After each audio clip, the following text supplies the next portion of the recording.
Hello and welcome. This video is me taking apart a JVC camcorder that I found on the side of the road torn open. Someone previously had tried to get out the tape by tearing apart the camera rather than disassembling it. This whole video is to rescue the tape trapped within. I don't think I could fix the camera.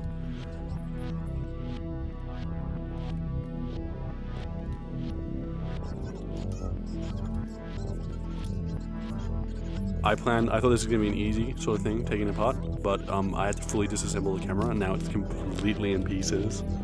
Like someone's been stripping it for parts sort of thing. This video is at 2x speed and it just fast forward through the process of removing the tape. Throughout this, I'd never taken apart one of these before like this, and it didn't help that it had been pried open and some parts were already stuck. Apart from being ripped open, it was in pretty good nick. I've had many cameras like this before, and a lot of them have died in my hands, sort of thing. They have a pretty high failure rate at this point in time, especially anything with a tape mechanism. All the screws are tiny and all slightly different. I don't think I lost any of them throughout this process, and it was really interesting to see the internal mechanisms of this device. If I ever need to replace a screen on a similar camcorder, hopefully this one will work with it. Apart from that, I really don't know what I'll do with the parts. Someone on eBay might get lucky and get some cheap parts for their JVC camcorder. The fact that parts of this were missing when I found it, I don't actually know what model it is exactly.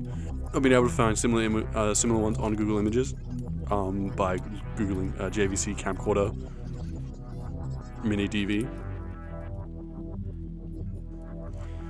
Yeah.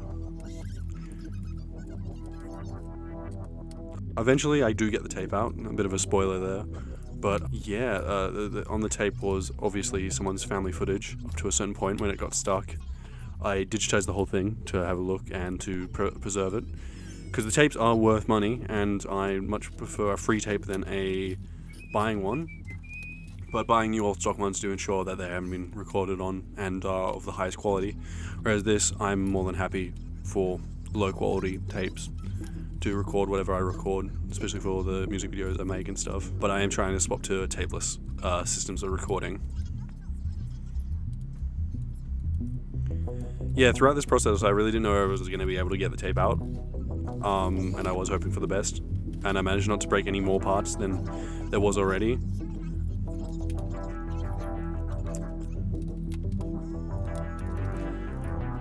And I did partially record this video so I could try and get it back together, but the angle's not the best for me.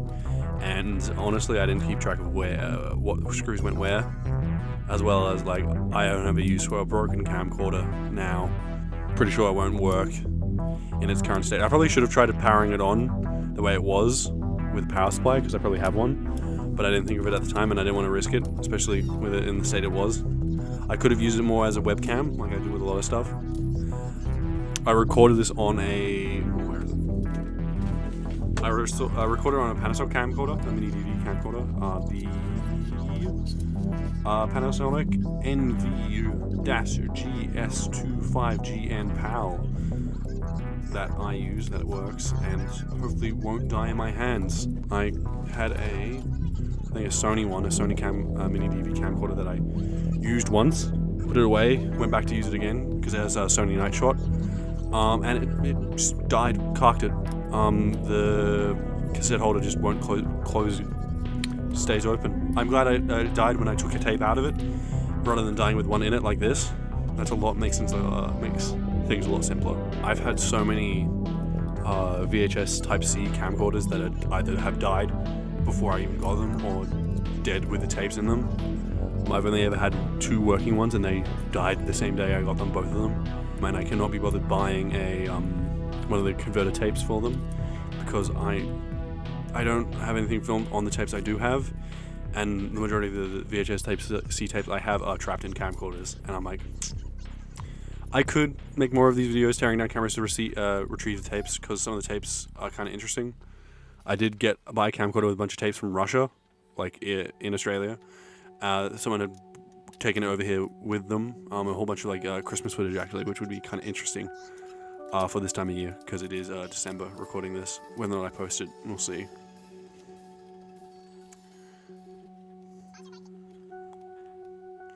Yeah, so a lot of this I thought I could just kind of pull it out, but as you see, it's completely stripped down to like the mechanism and the motherboard. Eventually I do take the motherboard off. It was interesting looking at how small the optics system is. It's really interesting. That'd be really cool to take apart as well. And maybe attach that to a webcam or something odd like that. So having a webcam with like incredible like zoom range and stuff, because it is such a small unit. But we shall see.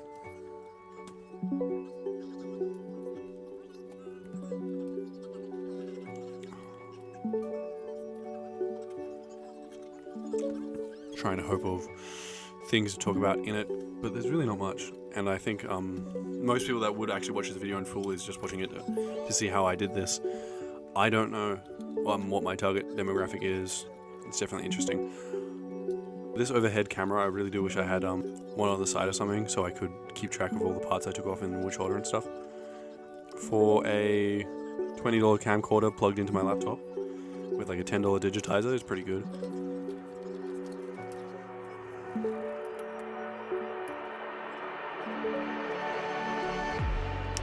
I do wish that I had some even finer needle nose pliers, as well as like some nicer screwdrivers, but this set is just a cheap one and it does the job. And I should get an iFixit kit one day. If I become big and popular, I might send me one, but I don't think that's going to happen anytime soon. Albeit, a lot of YouTubers I do watch are pretty much same sort of vibe I could copy, and I could, like Dankpods or Matt CK. Garbage Time, I'm not doing anything like Garbage Time, I don't do cars, but it's really cool.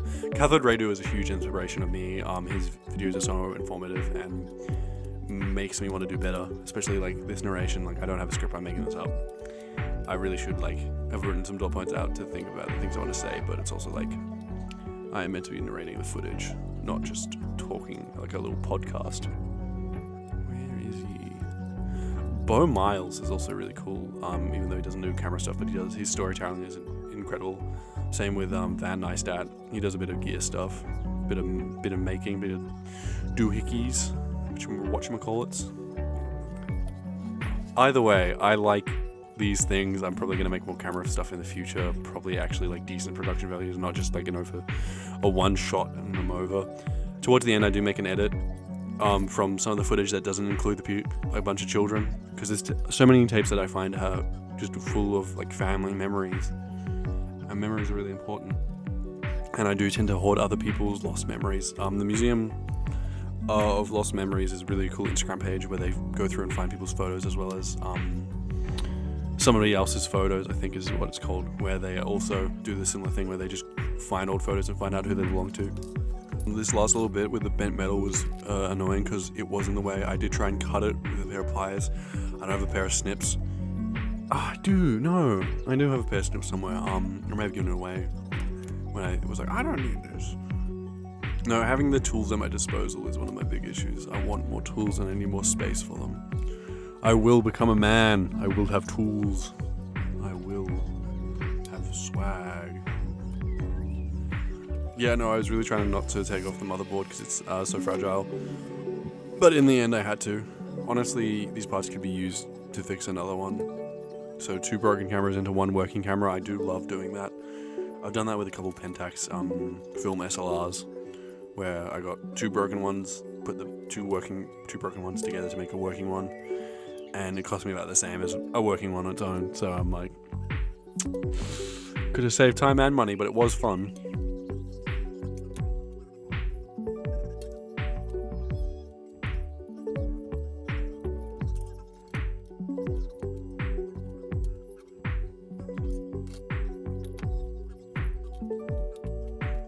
No, this is when things get a bit more fragile because the tape in the rollers and against the head and everything, so it is like deployed, so I have to be quite gentle not to tear it or rip it, but it did get pretty crinkled up. Like, it's all sorts of like dodgy in that one point where it was, but it does survive.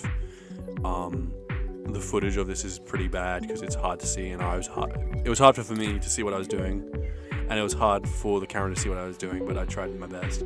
A fair bit of it I do actually do off screen, I think. But yeah, I could have cut this all up, as in physically cutting up the metal frame, but that probably would have put the tape in even more danger. But yeah, that closing, it automatically closes to protect the tape, but in doing that, it was crinkling the tape even more. Enjoy a bunch of my head just getting in the way of the frame because I was concentrating.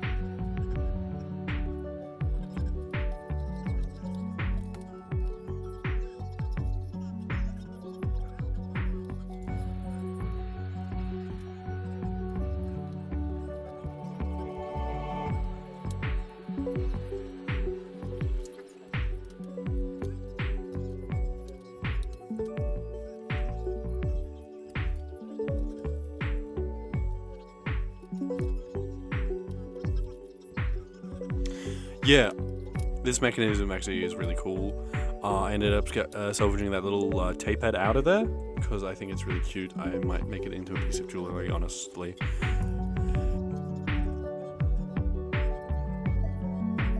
Making the little tape head into a necklace or something would be really interesting because it is such a tiny little tape head, and I have many friends that collect VHS tapes and other equipment like that, and I think it would really look kind of swag on someone, particularly a lady, a woman into tapes. How odd, how peculiar, how silly.